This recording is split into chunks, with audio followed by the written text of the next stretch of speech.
মা, আমি তোমার সাথে কথা বলছি আর একসাথে ফেসবুকে বোনের বিয়ে দেখতে চাচ্ছিলাম, কিন্তু ইন্টারনেট এমন খারাপ যে কিছুই ঠিকমতো দেখা যাচ্ছে না। খুব কষ্ট লাগছে মা। আপনি প্রতিদিন ইন্টারনেট চালান, কিন্তু কখনো কি ভেবেছেন কে দিয়েছে এই নেটওয়ার্ক? কে এর মালিক? কেউ কি চাইলে একদিনে সব বন্ধ করে দিতে পারে? কতগুলো ধাপ পার করে আপনার মোবাইলে এসে পৌঁছায় এই ইন্টারনেট। ইন্টারনেট কিভাবে কাজ করে, কে আবিষ্কার করেছে, আপনি আজকে জানতে পারবেন সব কিছুই একসাথে। চলুন ফিরে যাই 1957 সালে। সারা বিশ্ব তখন ঠান্ডা যুদ্ধের উত্তেজনায় টকবক করছে। হঠাৎই আকাশে এক গোলাকার বস্তু, না সেটা ইউএফএ নয়, এটা ছিল ইতিহাসের প্রথম কৃত্রিম স্যাটেলাইট স্পুটনিক, পাঠিয়েছে সোভিয়েত ইউনিয়ন। আশ্চর্য, আমেরিকানরা অবাক, আর সরকার তো প্রায় আতঙ্কগ্রস্ত। এই স্পুটনিক যেন সোভিয়েতদের প্রযুক্তিগত শ্রেষ্ঠত্বের এক জ্বলন্ত প্রমাণ। তখনই আমেরিকা নেয় এক ঐতিহাসিক সিদ্ধান্ত, বিজ্ঞান ও প্রযুক্তির দুনিয়ায় বিপ্লব আনতে হবে। ফলে 1958 সালে জন্ম নেয় আরপা, অ্যাডভান্স রিসার্চ প্রজেক্টস এজেন্সি। উদ্দেশ্য ছিল পরিষ্কার, এমন সব গবেষণা চালানো যা ভবিষ্যতের জন্য হবে যুগান্তকারী। চলুন ব্যাখ্যা করি কিভাবে আরপানেট তৈরি হলো। আরপার বিজ্ঞানীরা চিন্তা করলেন, এমন একটা নেটওয়ার্ক তৈরি করতে হবে যেখানে একাধিক কম্পিউটার একে অপরের সঙ্গে তথ্য শেয়ার করতে পারবে। শুধু মেল পাঠানোর জন্য নয়, বরং জরুরি মুহূর্তে তথ্য যেন মুহূর্তেই পৌঁছে যায়। এই চিন্তা থেকেই জন্ম নেয় আরপানেট, যা আজকের ইন্টারনেটের মা বলা যায়। 1969 সালের 29 অক্টোবর এক ঐতিহাসিক রাত, ইউসিএলএ অর্থাৎ ইউনিভার্সিটি অফ ক্যালিফোর্নিয়া লস অ্যাঞ্জেলেসের এক ছাত্র চার্লি ক্লাইন একটা মেসেজ পাঠাতে চাইলেন স্ট্যানফোর্ড রিসার্চ ইনস্টিটিউটে। মেসেজটি ছিল লগ ইন, কিন্তু তিনি টাইপ করলেন এল, তারপর ও, আর তখনই সার্ভার ক্র্যাশ। শুধু 2 অক্ষরের একটি বার্তা, LO। এই ছিল মানব ইতিহাসের প্রথম ইন্টারনেট বার্তা। LO অনেকটা যেন ডেস্টিনির ইঙ্গিত ছিল, look out, internet is coming. সেখান থেকে শুরু ধীরে ধীরে তৈরি হতে থাকলো প্রথম ডেটা ট্রান্সমিশন সিস্টেম। আরপানেট শুরুতে যুক্ত করেছিল 4টি বিশ্ববিদ্যালয়, UCLA, Stanford, university of Utah. ইন্টারনেটের মালিক কে? ইন্টারনেটের কোনো একক মালিক নেই। এর মালিকানা ছড়িয়ে ছিটিয়ে আছে বিশ্বজুড়ে হাজার হাজার প্রতিষ্ঠান, সরকার এবং ব্যক্তি উদ্যোক্তার হাতে। তবে সরাসরি মালিক না থাকলেও কয়েকটি গুরুত্বপূর্ণ প্রতিষ্ঠান রয়েছে, যেমন ICANN ডোমেইন বরাদ্দ দেয়, আইপি ঠিকানা নিয়ন্ত্রণ করে, IANA আইপি ও ইন্টারনেট প্রোটোকলের নম্বর নির্ধারণ করে, টিয়ার 1 প্রোভাইডার্স যেমন ভেরাইজন, এনটিটি, টাটা, যাদের ব্যাকবোন এবং সাবমেরিন কেবল আছে। কেউ কি চাইলে বন্ধ করে দিতে পারে? না, কারণ ইন্টারনেট একটি বিকেন্দ্রীকৃত বা ডিস্ট্রিবিউটেড নেটওয়ার্ক। তবে দেশভেদে সরকারি নিয়ন্ত্রণ বা কেবল কাটার কারণে নির্দিষ্ট অঞ্চলে ইন্টারনেট বন্ধ করা যায়। ইতিহাসে ফিরে যাই, 1957 সাল, সোভিয়েত ইউনিয়ন মহাকাশে পাঠায় স্পুটনিক। তখন বিশ্বে চলে ছায়াযুদ্ধ। যুক্তরাষ্ট্র আতঙ্কে তৈরি করে আরপা গবেষণা সংস্থা। আরপা থেকে আরপানেট, পৃথিবীর প্রথম ইন্টারনেট প্রকল্প। 1969 সালে ইউসিএলএ থেকে স্ট্যানফোর্ডে প্রথম মেসেজ পাঠানো হয়। শব্দ ছিল লগ ইন, কিন্তু মাত্র LO পাঠানোর পরই সার্ভার ক্র্যাশ করে। 1970-এর দশক, TCP/IPর আগমন। দুজন বিস্ময়কর মানুষ ছিলেন উইন্ডসার্ফ ও বব খান। তারা তৈরি করেন TCP/IP, ইন্টারনেটের ভাষা। এই প্রোটোকল শিখিয়ে দেয় কম্পিউটারদের কিভাবে ডেটা ছোট ছোট প্যাকেটে ভাগ করে সেগুলো গন্তব্যে পাঠায়, তারপর আবার জোড়া লাগায়। সার্ভার, ক্লায়েন্ট, প্যাকেট ট্রান্সফার, এই ধারণাগুলো আসতে থাকে। 1980-র দশক, ইন্টারনেট ছড়িয়ে পড়ে। বিভিন্ন বিশ্ববিদ্যালয় এবং গবেষণাগার যুক্ত হয় আরপানেটে। 1983 সালে TCP/IP বিকাম স্ট্যান্ডার্ড। এইভাবেই গড়ে উঠতে থাকে একটি বিশাল বিশ্বব্যাপী ডেটা জাল। ডোমেন ও আইপি এর পিছনের রহস্য।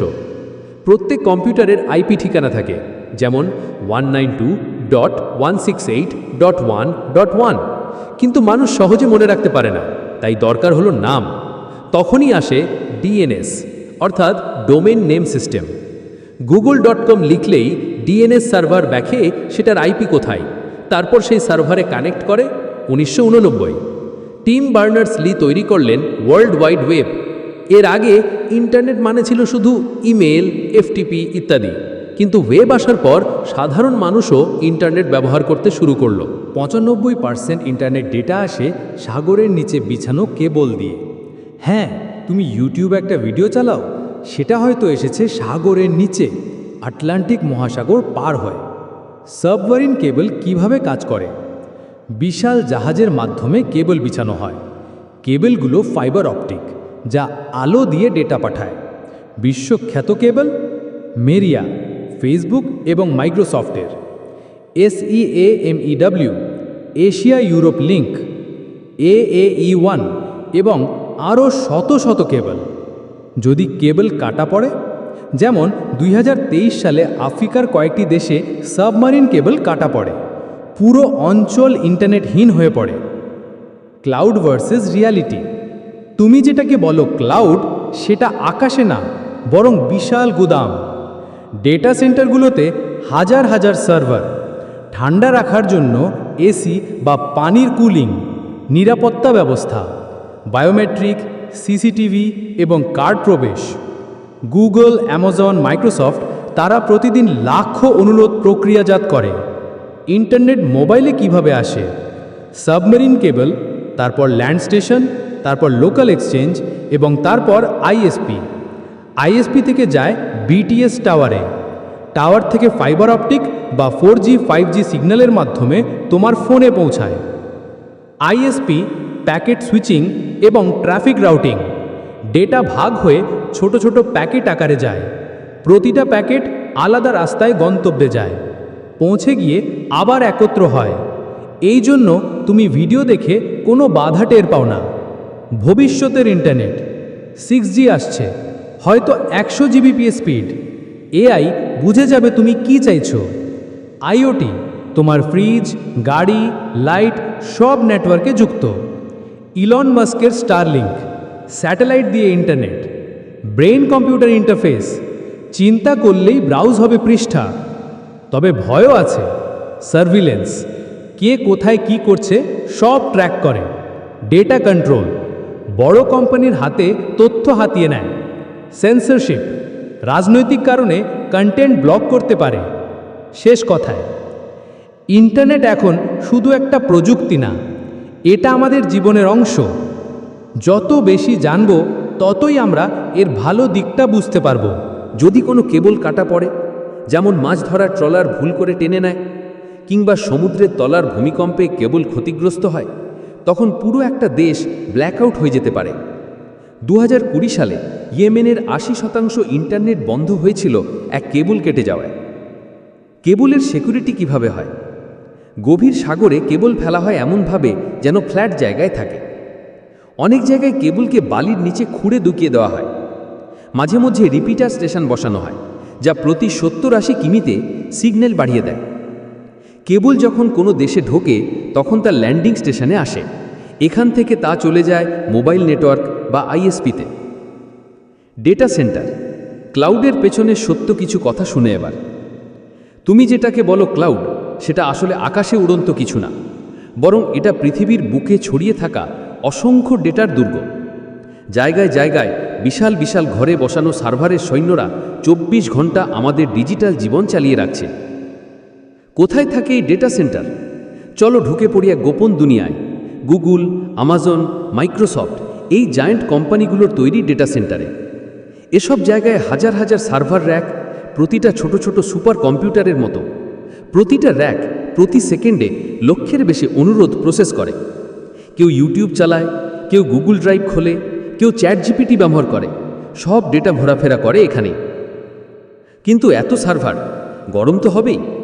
একটা ডেটা সেন্টার যখন একসাথে চালু থাকে, তখন তার তাপমাত্রা 200-300 কোটি বাল্ব জ্বালানোর মতো হয়ে যায়। তাই এদের গরম কমানোর জন্য লাগে অত্যাধুনিক কুলিং সিস্টেম। 1. লিকুইড কুলিং, সার্ভারের চিপে পানির মতো তরল প্রবাহিত হয়। 2. এয়ার ফ্লো অপটিমাইজেশন, বিশাল ফ্যান ও এসি দিয়ে ঠান্ডা বাতাস প্রবাহিত হয়। নাম্বার 3. ন্যাচারাল কুলিং, কিছু ডেটা সেন্টার যেমন গুগলের ফিনল্যান্ড ডেটা সেন্টার সমুদ্রের পানি ব্যবহার করে ঠান্ডা রাখে।